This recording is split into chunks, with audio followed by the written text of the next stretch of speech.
Hello, my name is John, and today we'll be reading Blind to Real Problems by Walter E. Williams on Townhall, posted June 20th, 2018. For several decades, a few black scholars have been suggesting that the vision held by many black Americans is entirely wrong. Dr. Shelby Steele, a scholar at Stanford University's Hoover Institution, said, "Instead of admitting that racism has declined, we blacks argue all the harder that it is still alive and more insidious than ever. We hold race up to shield us from what we do not want to see in ourselves." Dr. John McWhorter, professor of English and comparative literature at Columbia University, lamented that victimology, separatism, and anti-intellectualism underlie the general black community's response to all race-related issues, adding that these three thought patterns impede black advancement much more than racism and dysfunctional inner cities, corporate glass ceilings, and black educational underachievement will persist until such thinking disappears. In the 1990s, Harvard professor Orlando Patterson wrote, "America, while still flawed in its race relations, is now the least racist white majority society in the world, has a better record of legal protection of minorities than any other society, white or black, and offers more opportunities to a greater number of black persons than any other society, including all of those of Africa."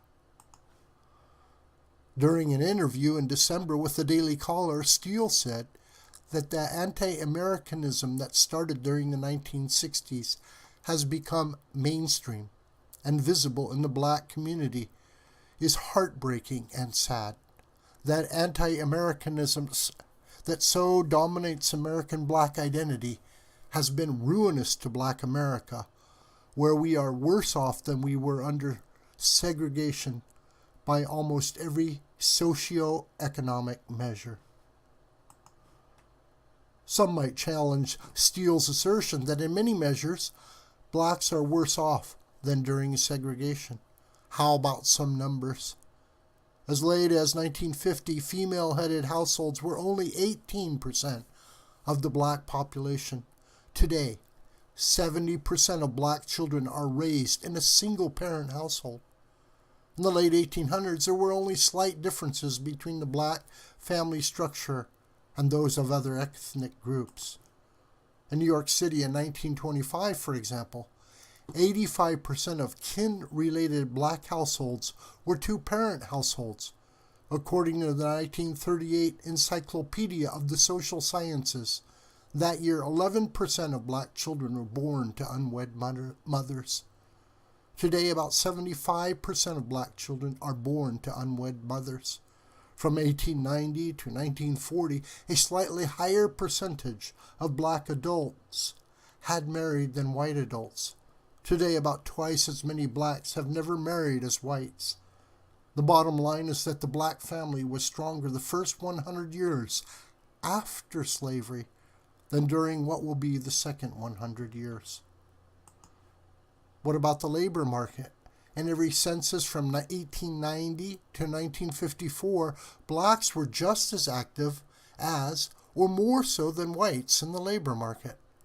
During that earlier period, black teen unemployment was roughly equal to or less than white teen unemployment.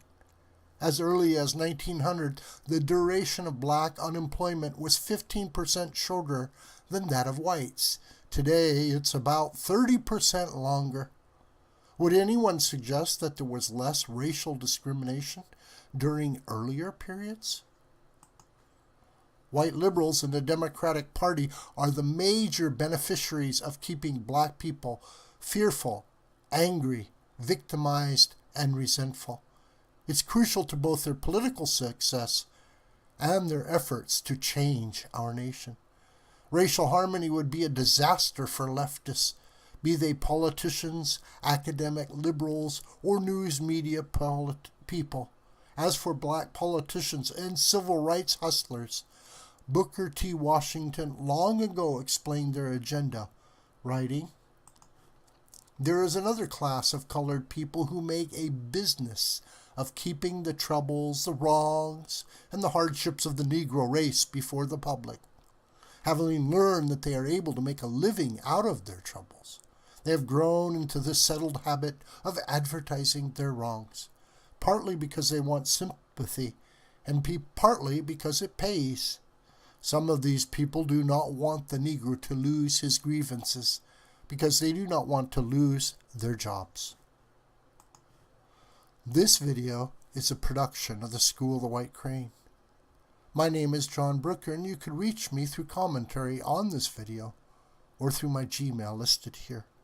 Please share this video with family and friends and on social media. May God richly bless you, my beloved.